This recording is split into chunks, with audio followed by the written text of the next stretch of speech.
میلسی کے بازار کھلے رہیں گے، کوئی دکانیں بند نہیں کرا سکتا، اگر کسی نے زبردستی کرنے کی کوشش کی تو دمادم مست قلندر ہوگا۔ میلسی میں صدر انجمن تاجران شیخ سلیم کی قیادت میں تاجران برادری نے حکومتی لاک ڈاؤن کی مکمل مخالفت کر دی۔ مزید جانتے ہیں میلسی سے بیورو چیف محمد حسین چودھری کی اس رپورٹ میں۔ میلسی کے بازار کھلے رہیں گے، کوئی دکانیں بند نہیں کرا سکتا، اگر کسی نے زبردستی کرنے کی کوشش کی تو دمادم مست قلندر ہوگا۔ میلسی میں صدر انجمن تاجران شیخ سلیم کی قیادت میں تاجر برادری نے حکومتی لاک ڈاؤن کی مکمل مخالفت کر دی۔ تاجر پچھلے 5 ماہ سے اپنی جمع پونجی ختم کر چکے ہیں۔ حکومت بجائے تاجر برادری کے ہاتھ تھامنے کے اس کے کاروبار کو ختم کرنے کے در پہ ہے۔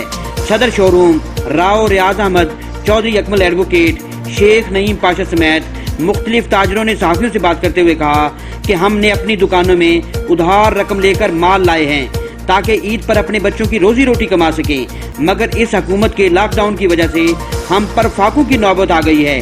خدارا حکومت عقل کے ناخن لے اور ہمیں کاروبار کی اجازت دے۔ تاجر برادری پہلے بھی حکومت سے تعاون کرتی رہی ہے، اب حکومت تاجر برادری کے تحفظات کو سمجھے اور دکانیں کھولنے کی اجازت دے۔